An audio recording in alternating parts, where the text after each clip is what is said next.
And now, for your listening pleasure, here's Polizzi and Rose, covering the week of media, marketing, and digital content news. This Old Marketing. Take it away, boys.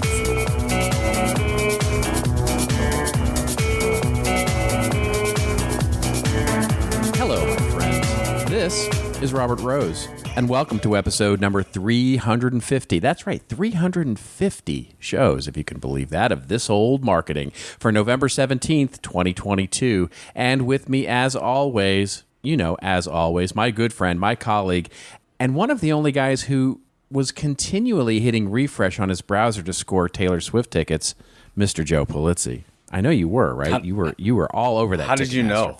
I Yeah. would totally see Taylor Swift in concert. Did you see the stat that it's unbelievable that she is the first person ever to have 10 singles on the top 100, which is totally manufactured, by the way. That is totally manufactured, and it's a totally genius marketing. Yes, PR it is, because she released them all at the same time. Normally, you don't do that. That's the difference. That's right.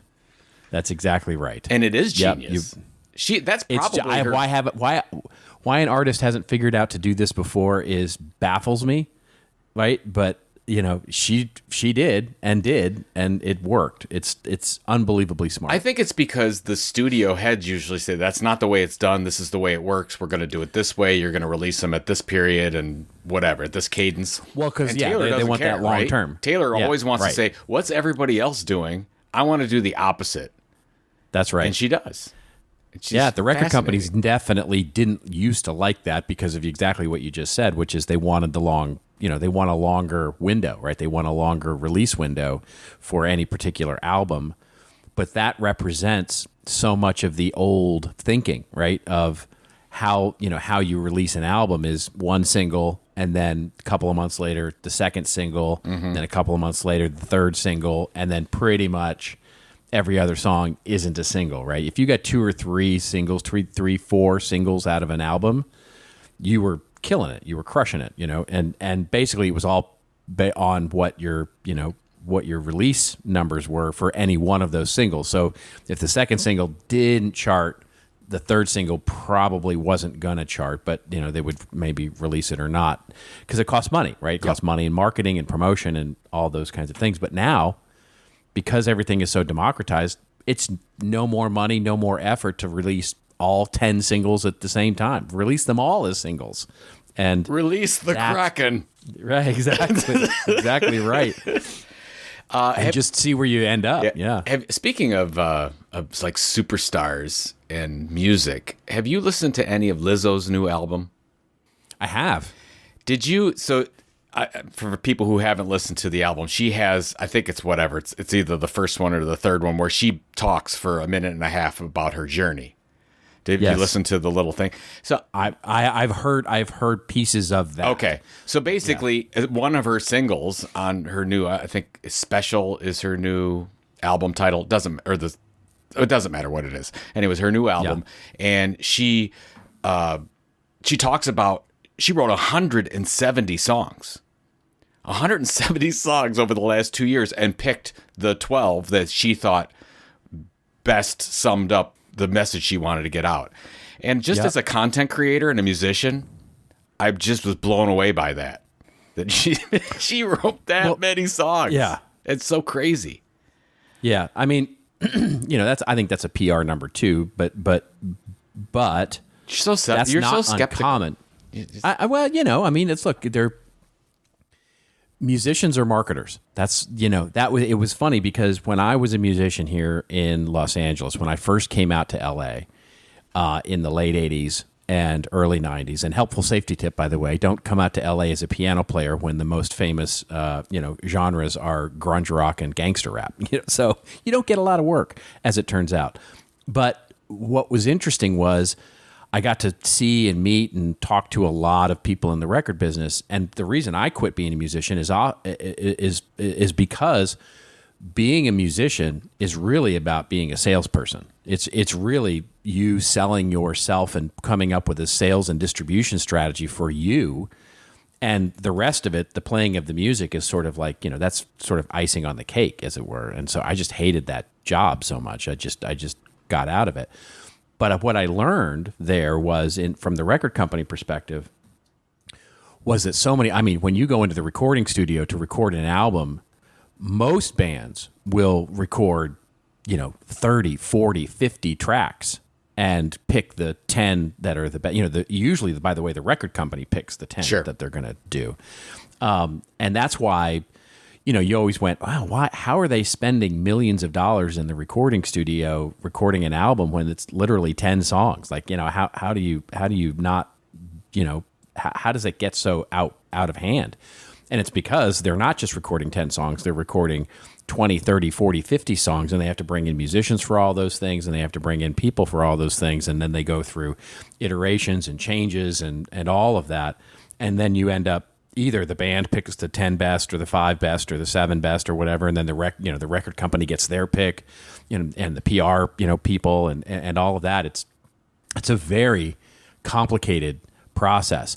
I don't know what it is today in Lizzo's case. Yep. I don't know if it's sort of more because of the technology and how easy it is, because in those days, by the way, you had tape, right? You were literally putting magnetic acetate tape, to everything, and you had to go through it and edit it, and it was a real pain in the butt. But now with digital, you can crank out 170 songs, right? You can literally crank out 170 songs in a couple of weeks, and just and really have studio broadcast quality for all of them because the digital technology is so good. Well, it reminds me of that section of the Bohemian Rhapsody movie where they're arguing with the record producer. Mike Myers plays the record producer at the time, and they're arguing over what should be the lead song. And of course, Queen wants Bohemian Rhapsody, and he thinks that's terrible. It's not going to make it. Yeah, and that's right. And of course, they end up leaving and saying "F you," and they left the whole thing. Yeah. And of course, Bohemian Rhapsody went on to be multiple-time #1 hit.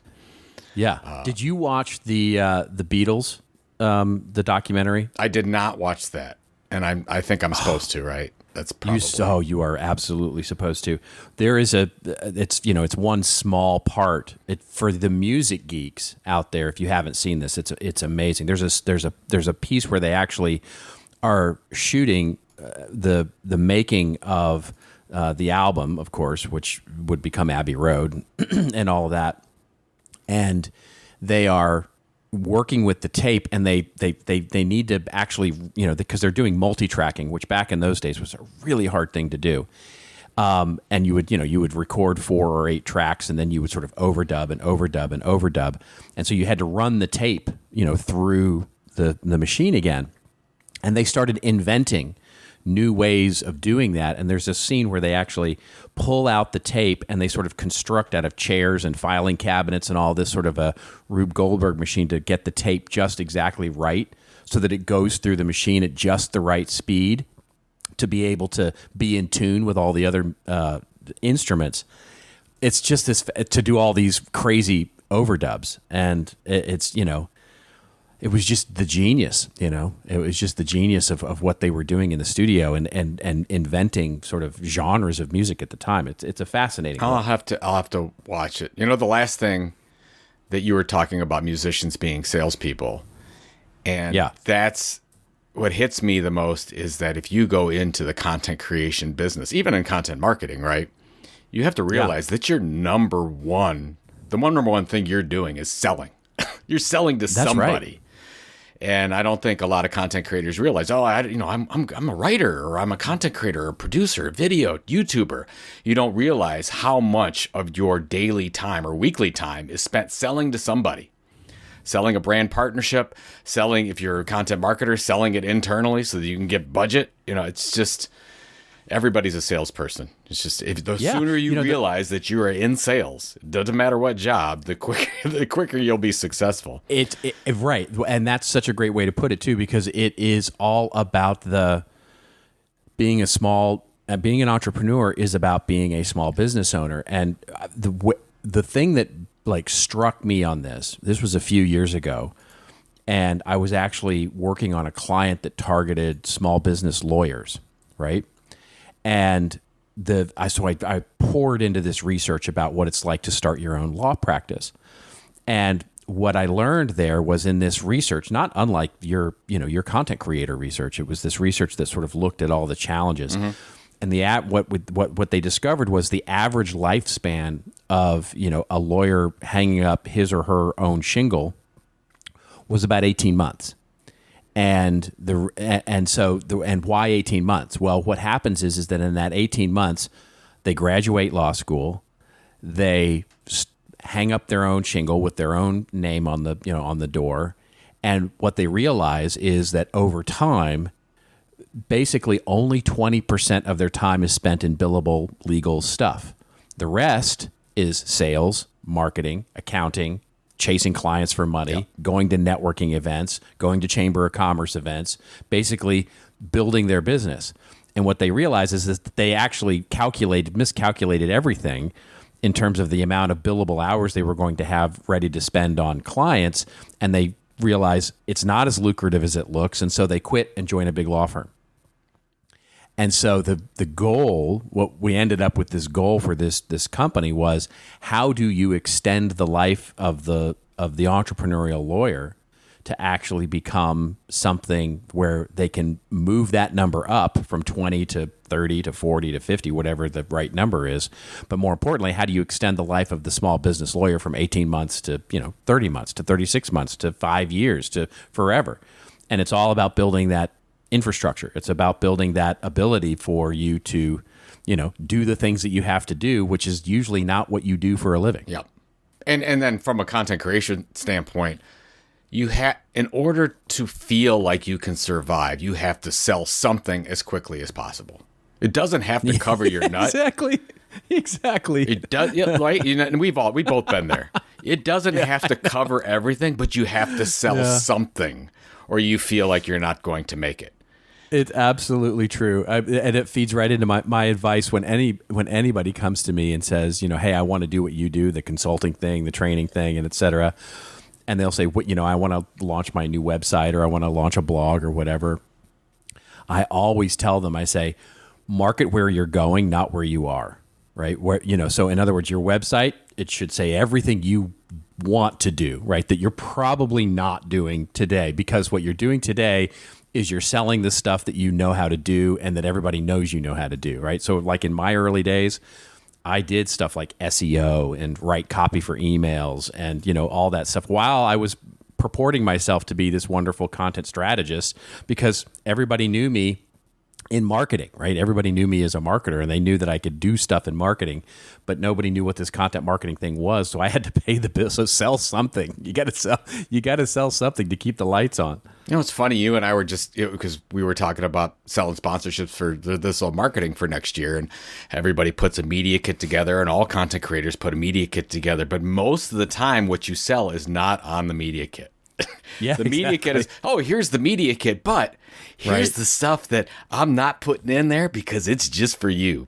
Because this is custom. Right. Everybody wants custom. And of course, if you have that, it's just to level set so they know you're a professional and you have something. Media kit should say, here's your audience and here's why we're so good. But what you're going to sell them has nothing to do with what's in that media kit, generally speaking. That's exactly and people right. don't like to hear that. And a lot of sales managers don't like that either, because it's hard to control. But when you're in media, that's the truth. That's what happens. So you got to get used to it. Absolutely is. So, it absolutely is. We probably should, before we get to this crazy week of news. Oh my God. This always happens. Every time we do a special, like you and I were like, hey, we'll do a special episode, which, by the way, seems like a lot of you like it. Seemed to be popular, yes. Yeah, everybody, we did our B2B content marketing special. But what a crazy week of news. And I have to make a football comment. Browns suck. That's all I have to say. And good luck to your Cowboys. I know you guys had a little bit of a tough Browns week, Browns are having a bad year.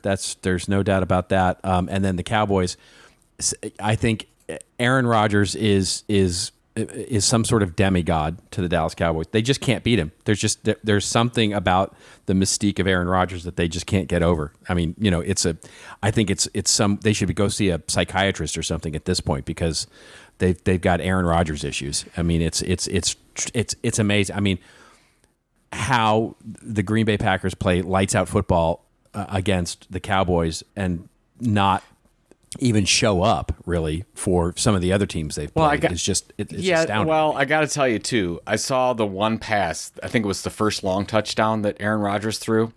He just flicked to a rookie, by the way, to a rookie who caught 3 touchdown passes, but he just flicked. He barely threw that thing 50 yards or whatever, and it was perfect. Oh yeah, I'm just wow. He's Aaron Rodgers. I hate him, but he's Aaron Rodgers for a reason. Now the Browns play the Buffalo Bills on Sunday. We're getting some people. That should go over. well for you. We're getting some people over. Now there has been talk that a huge storm, lake effect storm, of 1 to 2 feet could be hitting Buffalo. Might be our only chance. It might be. Josh Allen getting lost on the way to the stadium and 2 feet of snow. I think we got a shot. I think we got a shot. That's right. Just put Nick Chubb out there on the field and see if how things go. I don't know what they're doing. I mean, just give them the ball 100 times. You got a better shot than what they're doing. But whatever. I mean, I don't want to talk about it anymore. I was so excited about the year before they got into all this Watson stuff, and now it's just pathetic. So yes. All anyways, right. Let's talk about this crazy week. We will open up our show in just a second here, and we're going to talk about just basically close the loop a little bit on what's happened since we had our episode on Twitter. We'll wonder if Twitter is actually doomed to bankruptcy, or people really leaving Twitter, or who is leaving Twitter. And are they really going to Mastodon? We'll talk a little bit about Mastodon. I've been playing around a little bit with that tool, and we'll talk about my experience there. We'll talk about the crypto crisis, FTX, the amazing, interesting, wonderful, horrible, awful thing takes a complete header. We'll talk about what that means for the crypto and media market. We'll then talk about, well, where does that leave creators, and are they worried that these platforms are starting to punish them because of all these affiliate links? Also, side note, water is wet. We will also talk about a little bit of the obviousness on how they might be missing that. And then we'll close out with the NFT marketplace. And are they starting to do a rug pull of their own on royalties for brands that have been sort of playing nice in the NFT market? I will talk a little bit about the under coverage and what it might mean of the Epic Games versus Apple antitrust battle that's going on even as we speak. And Joe will talk a little bit about video and the what is it? We're talking about the video game company Valve. And there's that's right. Valve the online gambling issue that nobody's talking about. That's exactly right. So a couple of video game and interactive entertainment ways to close things out. So there we go. Just a chock-a-block full of controversy, as they say in the UK. I like it. The controversy as they say. Episode. There we go. All right. So we're going to open up here with our good friend Elon, who is just not having a good couple of weeks here. And we'll link to a couple of stories here in the show notes. The first one we will link to is from Live Mint, but really anywhere you can find this if you're looking for it. But basically, Elon Musk, among other things that he seems to have all sorts of time to do except run a company, tweet, write letters, and talk and berate employees publicly on social media. He is warning of a potential Twitter bankruptcy and what is happening right now as advertisers leave, as executives leave, as he's making employees leave. And basically, the article talks about how those that joined him, the banks and all those things, and taking equity stakes would also lose out in some sort of insolvency process of Twitter, and basically talks about how Mr. Musk told Twitter employees in an all-hands staff meeting that he wasn't sure how much financial runway the social media company still has, and that bankruptcy isn't out of the question. And then we'll pair that with a couple of other stories with regard to Twitter, but most importantly, for our discussion here maybe is to talk about a little bit about Mastodon. And everybody seems to be leaving, although I would say it's a little probably inside baseball because like my wife and all my friends here in the neighborhood don't even know what Mastodon is. But those inside baseball folks that are early social media adopters, media, content creators, marketers have been hearing about Mastodon, and we'll link to digitaltrends.com. But again, a number of outlets reporting on this and said, no doubt you've heard of Mastodon. It's a social media platform that's been bandied about as an alternative to Twitter, particularly among users who aren't comfortable with the direction Twitter is going in now that Elon is at the helm. And basically, this goes on to talk about what is Mastodon, and we can talk a little bit about that because I've been playing around with the platform, really diving sort of deep into it because I'd heard that it was really sort of difficult. I did not find it as such. But anyway, what do you make of all this, my friend? Yeah, I would love to hear about I mean, it's funny about Mastodon. I've heard, well, let's say 7 or 8 people have emailed me or messaged me about whether I'm working on Mastodon, and this has just happened in the last couple weeks. So I'm like, wow, has that come out of nowhere? So I'm really interested to get your feedback on that one. Let's just talk about Twitter. Yeah. Here's the issue with Twitter, whether you're a content creator, a content marketer, there's no stability right now, nor will there be anytime soon that I can tell. The truth is that, and we know this, we're repeating a little bit, but you've got Elon, who spent, him and his partners, mostly his money, spent more than, $30 billion overpaid for this thing, at least. And you're desperate as the new CEO, Elon is, to find a business model.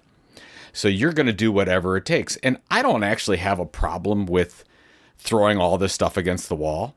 But the issue is, as a content creator, we got to be concerned because you can't say, oh, I'm going to invest in Twitter Spaces, or I'm going to move to review their email newsletter service, because we don't even know what that's going to do, right? Everything is up in the air. And it's sort of like we're watching Fire Festival happen in front of us, right? Yeah. And it's interesting. It's super interesting, and we're all just looking into the fire, wondering what's going to happen. The thing that I keep thinking about, which is a little bit off the mark, but would Elon Musk have been successful with Tesla if it weren't for all the subsidies that he received from the U.S. government? Those are the things that I'm thinking about. Can Elon Musk, PayPal, outside of that, can he now be successful without assistance? I know the guy's brilliant, but this is nuts. I don't think the guy was built to be a manager. I don't think this is how you think. I don't think this is how people should manage companies. I think you definitely don't want to manage it so it's visible to the world. I think it's unfair to employees. It's unfair to human beings. We probably need to talk about what was the letter that he wrote out. He basically said that every Twitter employee has to expect to work overtime. Work days, work overtime and on the weekends for Twitter 2.0, or we're not going to be successful. And why? Where's the loyalty? Where has Elon showed any loyalty to anyone that's worked at Twitter? No. I mean, first gets there, fires half the people. Oh, I can't fire those people. I have to bring those people back. Fired some more people. It's just a mess. So we're all basically waiting and seeing what happens. And I don't think you can do anything else as a creator.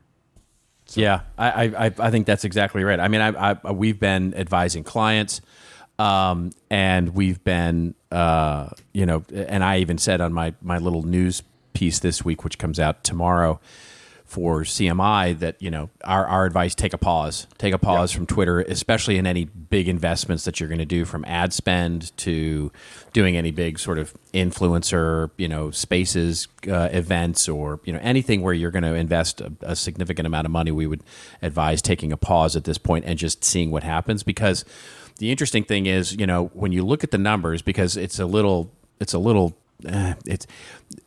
both people are right. The people who are saying millions have left Twitter, and the people who have said that no, actually, there's not a lot of people leaving Twitter, both can be true. And the reason it's true is because what I'm experiencing, because I've been noting the who is leaving, right? All these celebrities are announcing their departure, and a lot of our inside, sort of the speaker circuit, or the sort of marketing thought leaders that have announced that they're leaving Twitter. If you go look, they're not actually leaving. What they're doing is they're saying, they're pinning a tweet to the top of their timeline saying, hey, I'm left, and find me here, Mastodon or elsewhere, and leaving their account open, which is, everybody's doing the same thing, right? Everybody's sort of just going, I'm going to back away from the fire for a minute because it's getting a little hot in here, but I'm going to leave my account just in case it gets a little, a little too hot, or honestly, or if it comes back. And with a couple of exceptions. I've noted that there's a couple of exceptions of people who have actually deleted all 20 or 40,000 of their tweets and then basically, pinned up a note saying, "Hey, I'm not here anymore. No one's at home, and find me here or find me there." And I think that's really interesting because then both things are true, right? The active account is still active technically. You're still reserving your namespace, so you're not going to give up your name so somebody else can't go in and take it. But at the same time, you're also gone, right? So you can qualify as being gone. So from a marketing, advertising, eyeballs perspective, I got to imagine their traffic is way down. And so it'll be really interesting to see what happens as they start. We haven't even talked about the blue check sort of controversy. They've now pulled that back, by the way. You can't even. I got my blue check just because I wanted to see what the whole shebang was about. Sure. Of course, I've railed on the blue check thing forever. So I went and did it, but I guess I snuck in a window because they've now taken that away again. Till they sort out what's all going on with the parody accounts and stuff like that. It's just. It's just an effect, it's a bad management, right? It's just bad management. And there's no other way to put it, really. I mean, and I don't think he cares. I don't think he necessarily cares. This is a toy for him more than anything else.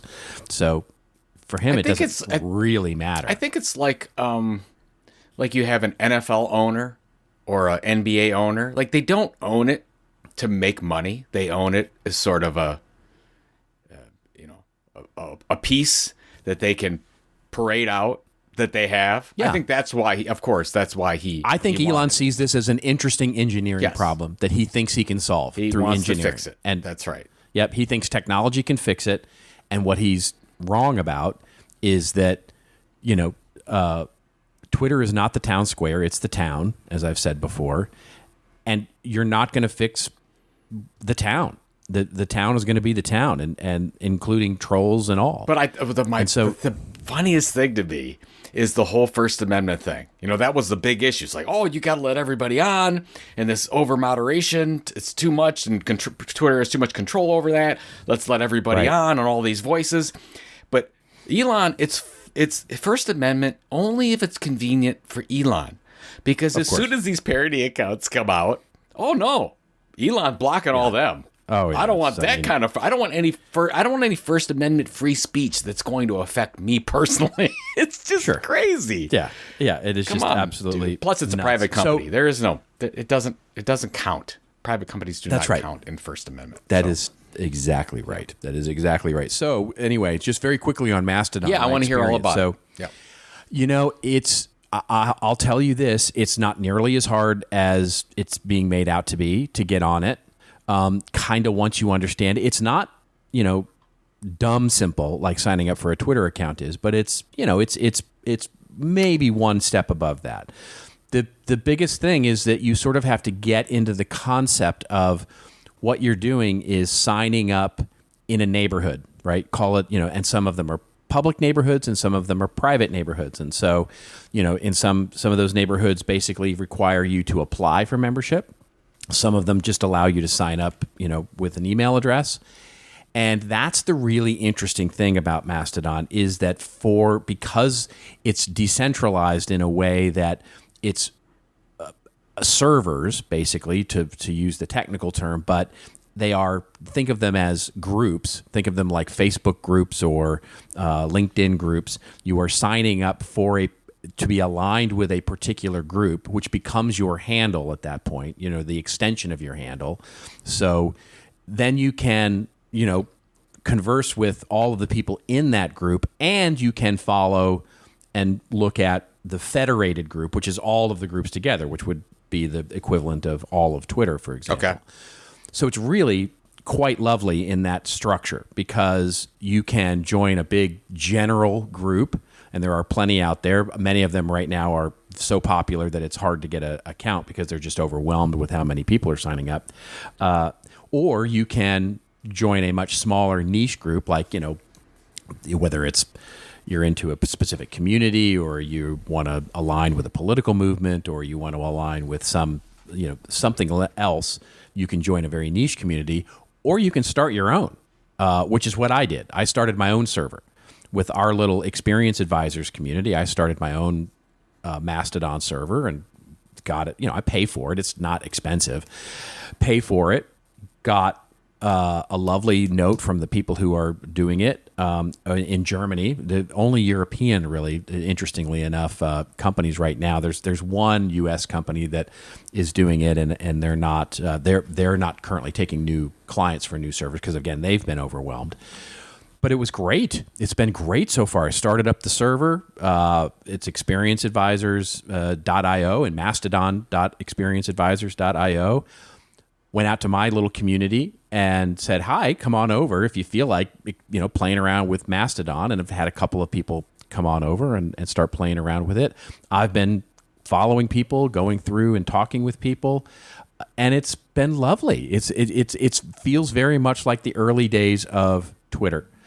Now, there are some things that I will say are challenging at the moment. One is speed.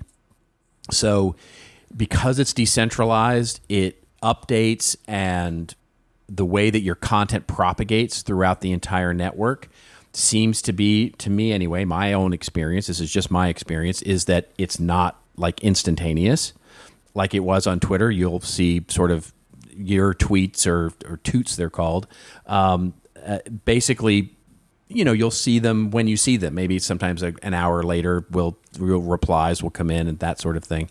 I think that'll get fixed. I think that'll get fixed in updates in the way, once it starts to balance out and the load, as it were, starts to equalize out. Or maybe it won't. Maybe it'll always have a challenge with load times and those sorts of things, and that will be the end of it.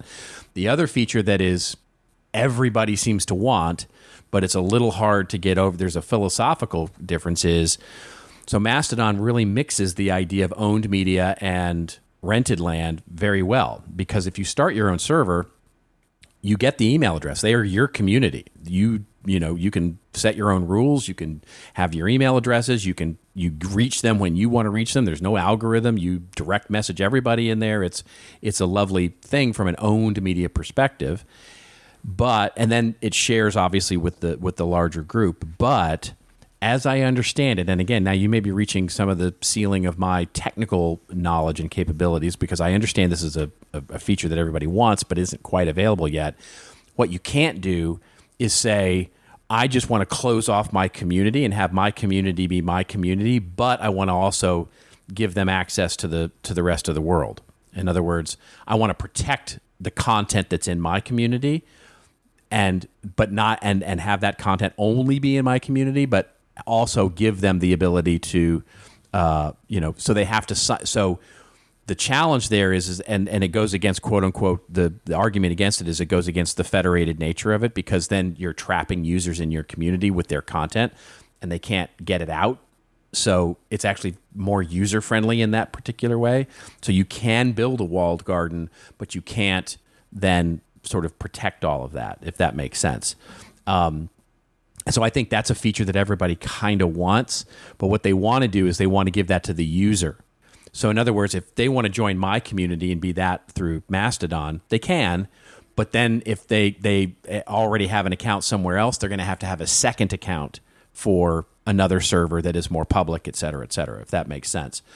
And so joining those multiple accounts seems to be the challenge and feature that everybody wants. Is like, how do you manage if I go sign up for Experience Advisors and I want to get that content, but I also want to have an account in the general server or some other niche server where I'm a participant. So being a member of multiple servers is a little bit of an issue right now, because you just basically have to sign in as whoever you're signing in is. So it sounds like what you're saying is it might be worthwhile to at least test it out if you're listening to this podcast. To check. Totally. Okay, so you're in 100%. Perfect. 100%. It feels like very early days of Twitter, and I'm hopeful for it. I really am hopeful for it, because I love the way that it's mixed up. It's a little bit like having a Facebook. Think about it this way. It's a little bit like having access to Facebook groups, but also having access to Facebook. And it's wonderful because you can then theoretically, and again, this is where it sort of isn't there quite yet. You could tailor your feed to whatever you wanted in whatever community, or as broad as you wanted. It gives you a lot of power to shape your content, but it's not quite there yet. And we'll see if it actually goes there. But it's absolutely 100% worth exploring, and we'll see if it takes off. We'll see if it actually takes off. I have high hopes for it. Well, thanks for the overview. Very helpful. I will absolutely sign up and give you my feedback on it. And the last thing that I'll say before we go on is, it's not a new company. It's been around since 2016. So sometimes it takes and you can see patience. Yeah. I mean, these things don't happen overnight, and I think that a lot of people that are just hearing about Mastodon say, "Oh my God, it just came out out of nowhere." Well, 6 years. So just like a lot of other businesses out there. The software feels very the interface, the standard stuff that they're doing, all feels very familiar and very baked. Right? Nothing feels janky at all in terms of the way you interact with it and what's going. It feels very much like the early days of WordPress when you get in there. And someone, a friend and family of the show, Stephen Davis, actually suggested to me in a Mastodon toot. He said it feels like this is early WordPress. Yeah, and it feels very much like that because it's very much like it. All right. Well, you heard it here first or second. Yeah. Go check it out. There you go. All right. Well, in other crazy news of the last week. So FTX, which again, if you've not been unless you've been under a rock, you've heard about it at some point. We'll link to the article in CNN just because it's a nice sort of general overview here, but you would see it everywhere you look. Aftershocks from the massive earthquake in the trillion-dollar crypto industry last week continued to reverberate on Monday, says CNN. Prices of digital currencies fell yet again as the crisis engulfing the market deepened. Bitcoin, the world's biggest cryptocurrency, plummeted about 65% so far this year and is trading around the $16,000 mark. This was as of early this week. And Ether is not faring much better. It's around $1,200 on Monday. It basically all because this FTX implosion, which we can go through a little bit of an explainer on because I really went down diving deep here to see what's happened, and it is complicated. But basically, FTX, the biggest and most powerful, arguably one of the other than Binance, had just took a header. Really, I mean, in very short order. In the last week, it went through a complete meltdown. This article goes through a little bit of what is going on here, and there's no better way to say this than other than FTX was kind of a Ponzi scheme going on, and they're going to find all kinds of untoward things, I am sure, as they get deeper into the investigation here.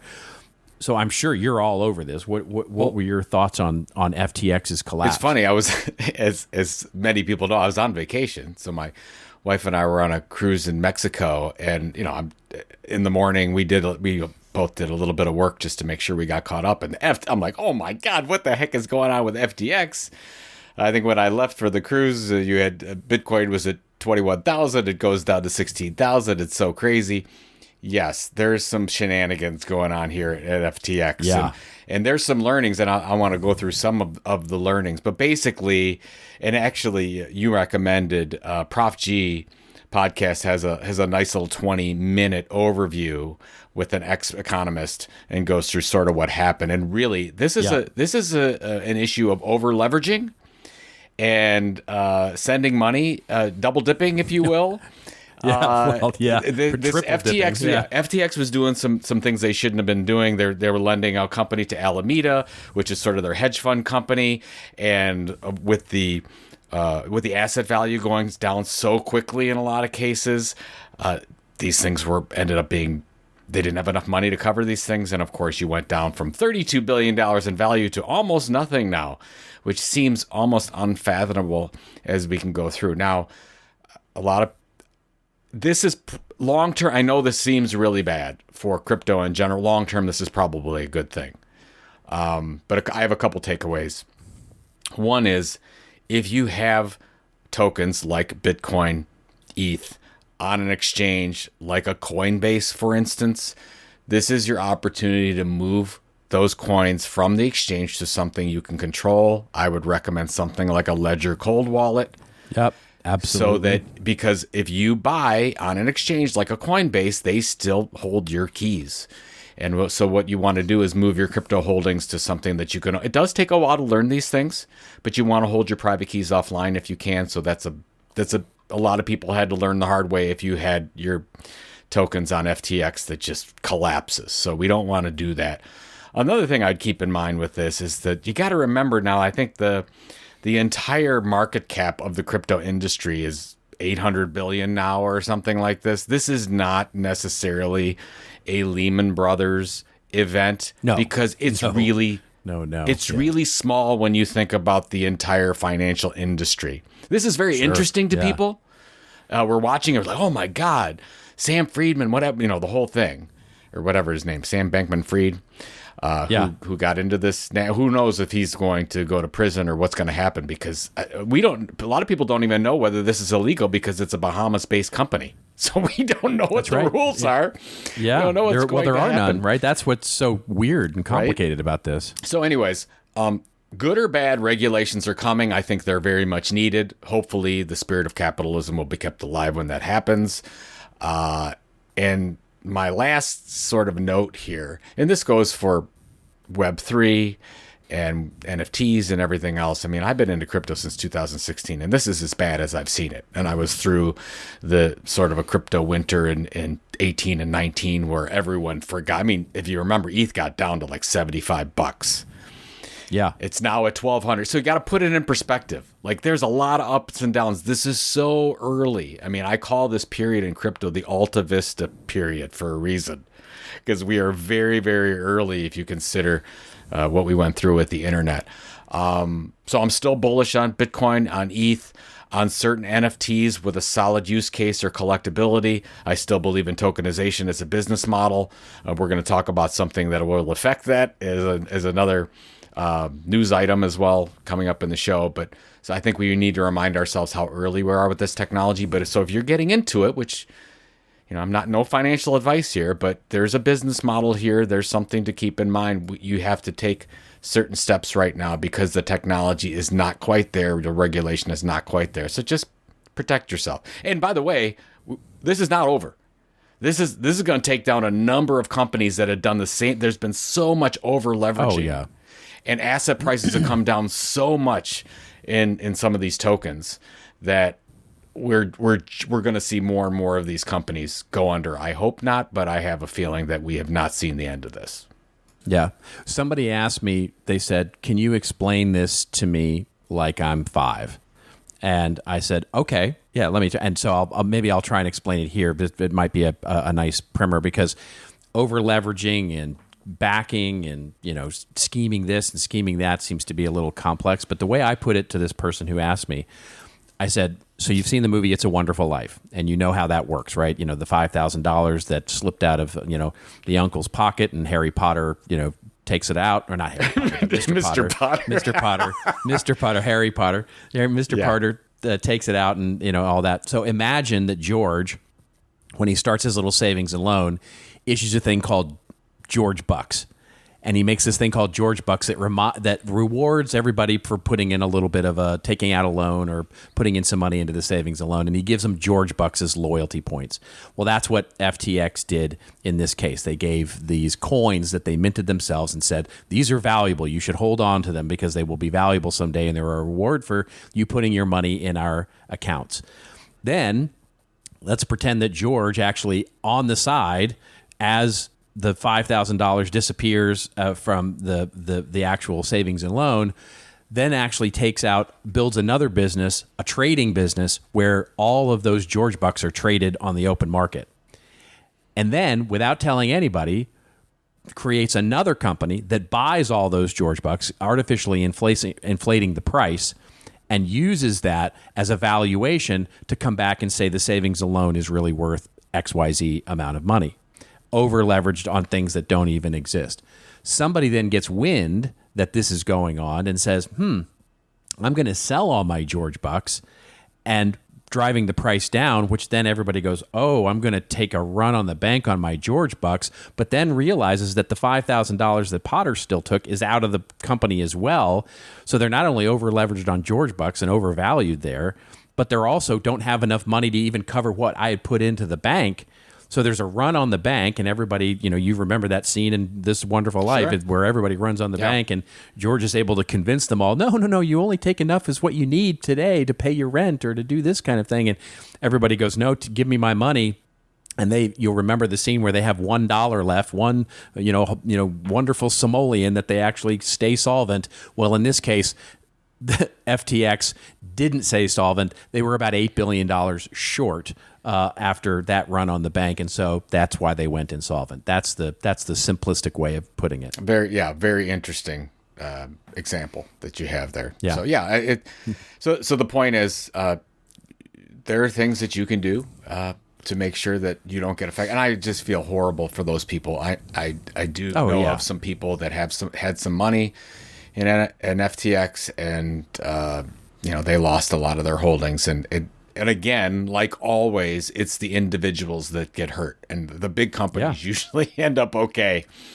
It's the individuals, but so many people lost money in this, and again, hopefully just a blip. The technology, there's a use case for the technology on the blockchain is very important. This is not the decentralized, idealistic thing that we talk about. FTX was a whole different animal going on in a lot of funny business. So let's jump really quickly here to that NFT thing, because I think that's related to this, and we can cover that as well. This is a story coming from Ad Age, and this actually has implications not only for content creators but for brands as well. The headline here is that brands face new NFT dilemma as marketplaces start to pull back on creator royalties. So a number of NFT marketplaces, says the article as it opens up, have recently made creator royalties optional in order to sell digital tokens at lower prices, basically because of all the crypto stuff that we just talked about. This directly interferes with one of the core revenue streams for Web3 creators. Without effective workarounds, brands here could lose many of the key creative partners leading them into this space. Basically, the article opens up and really explains how royalties are largely the reason why Web3 is considered a creator-friendly alternative, where these walled gardens maintain control over monetization. NFT creators have earned nearly $2 billion of royalties to date from all these brands, including Gucci and Adidas and Time and others, where you've got them selling NFTs of whatever they're making NFTs out of, and then there's royalties associated with that when those sales actually happen. And as we've now started to see, is that these royalty withholding trends, it started back in August when SudoSwap, a decentralized NFT marketplace that does not honor these royalties, began seeing outsized activities from all these buyers taking advantage of the lower prices in this depressed NFT market. OpenSea has traditionally levied relatively sizable fees on its tokens, started lowering it, and is what the Ad Age article basically says is that it's a race to the bottom here. What do you think this portends for those content creators who are starting to make their livelihood from buying, selling these NFTs? As you've just said that, maybe long term it's going to be okay, but short term, do you think it's is it going to crash? Yeah, I think a lot of people, and I didn't realize this when I first got into it, that you can't set the royalties on the blockchain itself. Right. They are enforced on the marketplaces like an OpenSea. And so an OpenSea, again, not a decentralized company, private company, they can do whatever they want. They can either hold to it or not, depending on what their rules are. And so, again, we're in a whole mess on rented land like we always talk about. And so this is a hard hit to creators who were getting, so really believe, like, you had musicians out there, you had artists out there that were getting some really good royalties. This is a good way to build a business model. So you're like, what do you do now? I think there's a couple of options.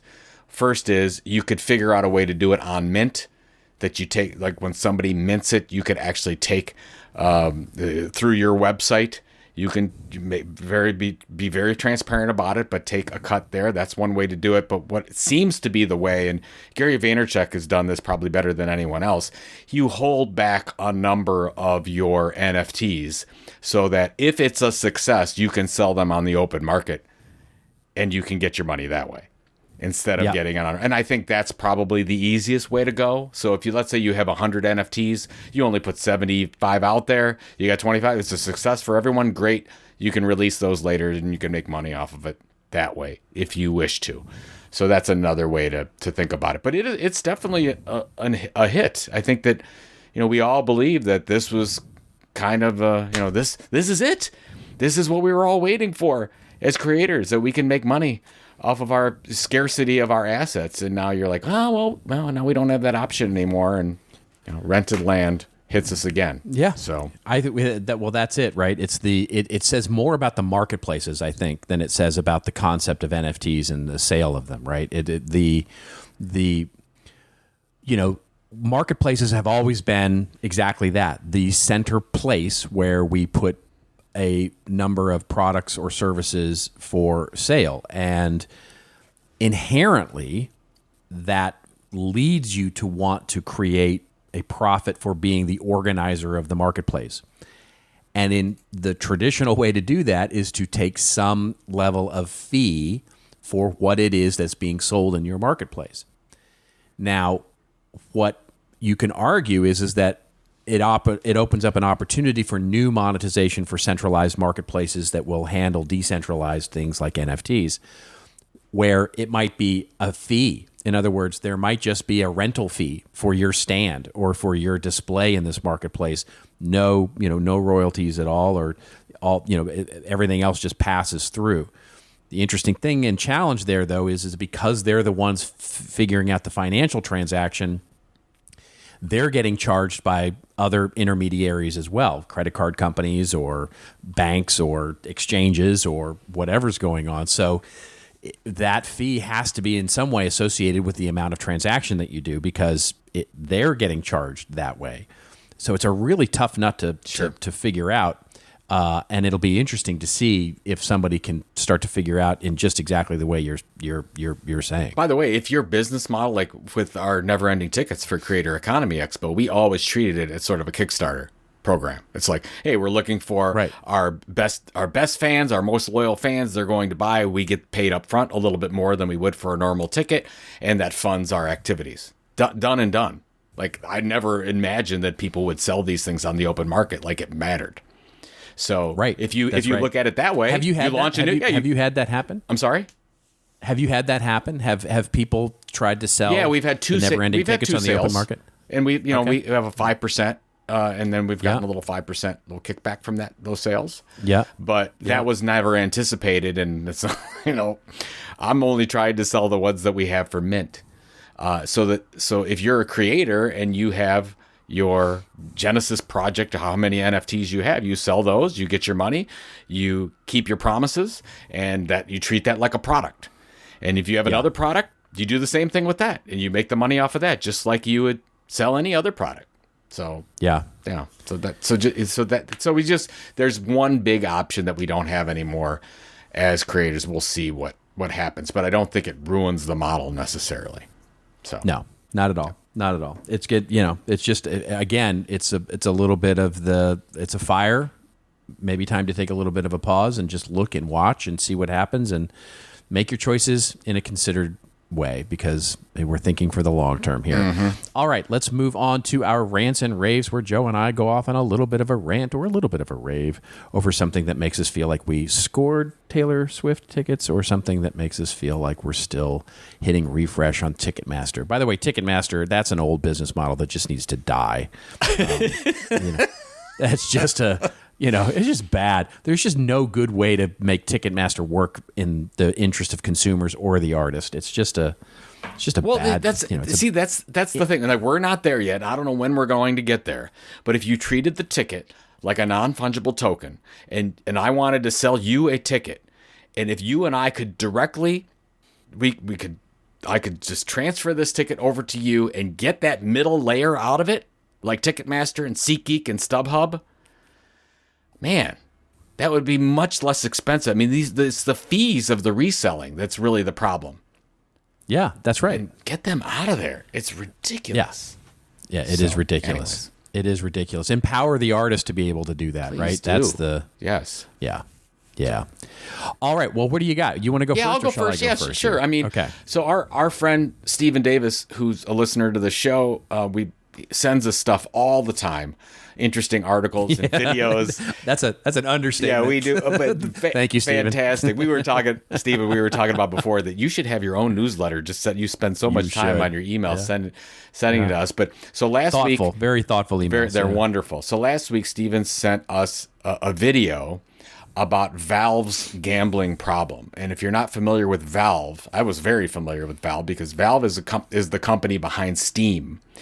And if you're not familiar with Steam, you probably don't have teenagers, which I do. Right. Steam is an online gaming distribution platform.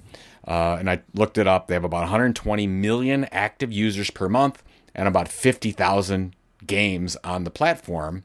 And like I said, I've got 2 kids, and they both have been on Steam forever. And we get them Steam cards for their birthday and Christmas. And now, of course, there's some concerning aspects of this too, and I'll go through that.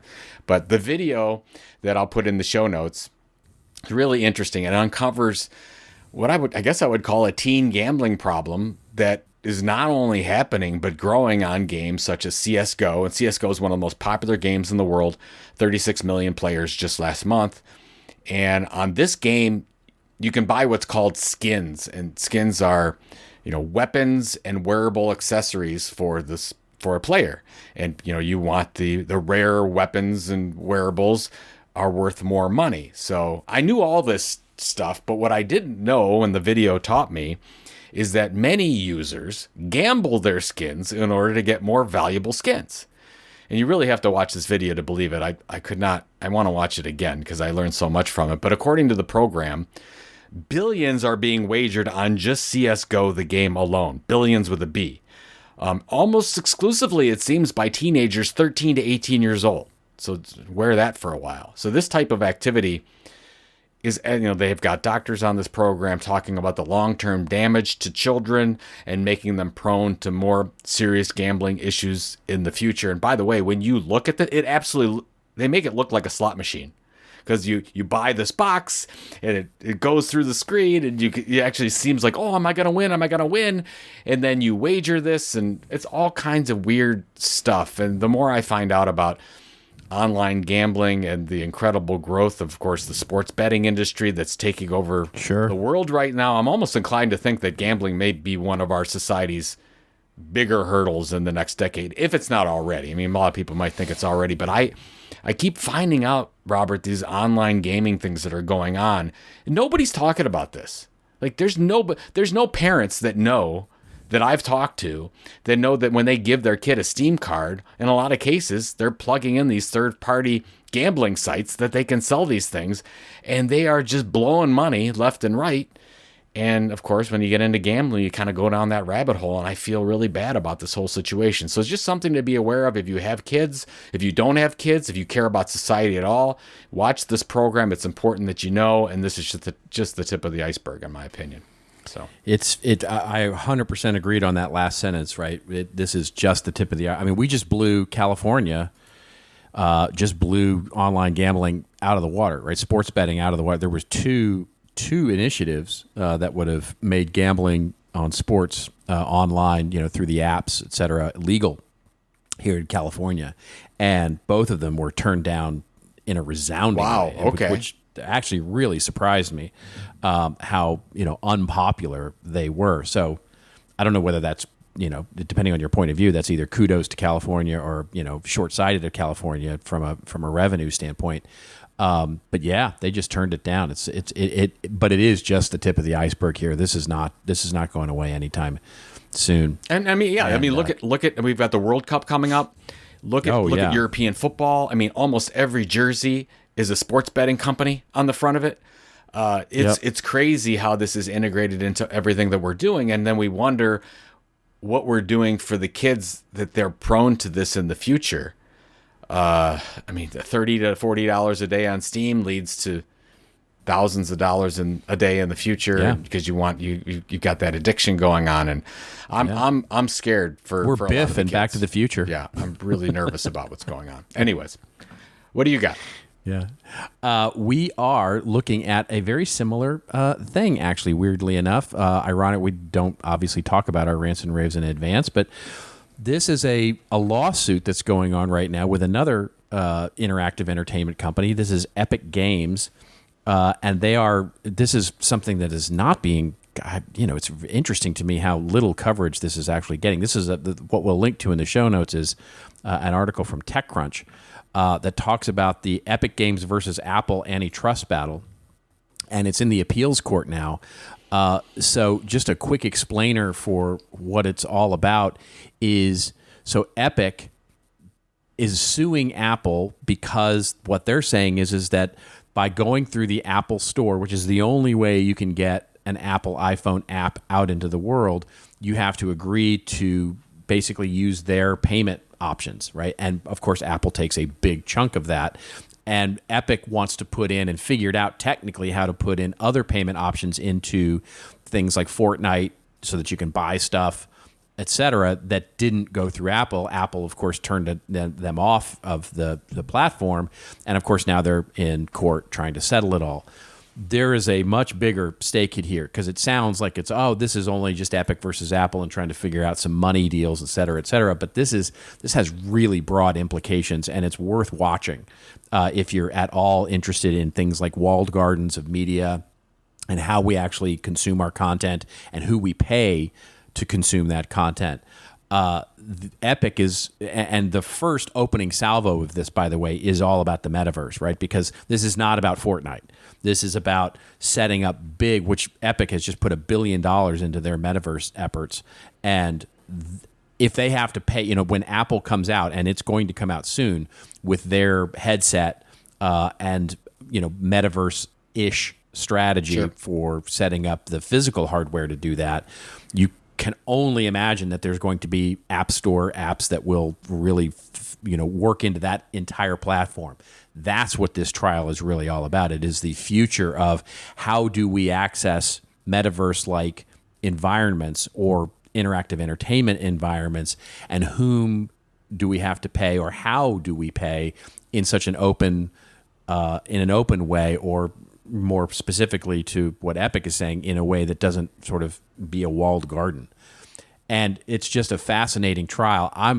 I can see both sides here. I absolutely can see both sides of the positioning, and I'm not sure how I feel about it yet. I've followed Epic's idea, and it's like, yeah, they're trying to do the best they can and build innovative products, and they want to get paid for it, and they should get paid for it, and it should be an open platform. But then I see Apple saying, well, but we're trying to keep things safe, and we're trying to keep things away from people who do bad things, with those kinds of options, and make it easier for people to get scammed. Just even to the point of the show we had today, I see both sides of this. I think it's a really complex issue. I think it's a really interesting issue, and I'm going to be following it really closely. So just really more of a commentary than anything else. That go watch it. It's because it will affect all of us, as a content consumers, as content creators, as marketers, in the idea of walled gardens and how you build your online properties. All of this is going to have implications coming out of this judgment. It is scary to me that basically two companies in the United States control the flow of information, and Google and Apple, and it's something has to be done. And generally, these companies have sided, I think, for the most part, on the side of good, but it doesn't mean that it's going to stay that way. Yeah, and we better be careful. So, yeah, absolutely right. Well, as people go to thisoldmarketing.site and visit us and listen to this episode and listen to and wait with bated breath for next week episodes, what are you going to be doing next week? Well, right now I'm listening to somebody print a document that's coming. Yeah, good. That's excellent. I'm like, this is perfect timing. Somebody has decided in this house to print a document while I'm on a podcast. That is very, very nice of them. I'm going to have a discussion right. Anyways, I don't even know what I'm doing. We're going to watch the Browns game on Sunday. Oh, I'm running a half marathon on Sunday. So that's good for you. That's ambitious. That's kind of what I'm doing. What are you doing? We are neck deep in client work. It is feeling really just so wonderful about where our business is right now and how busy we are. Hopefully we can architect it in a way that we won't be busy over the holidays, but I'm not going to look that gift horse at all. just really just heads down working on client stuff, getting ready for next week, Thanksgiving. We will record a little early next week so that we can have an episode next week, and all of that. So yeah, there you go. Hey, by the way, tune in next week because we will actually have an episode next week, even though it's American Thanksgiving. But in the meantime, just remember, everybody, it's your story to tell. Tell it well. We'll see you next week on This Old Marketing.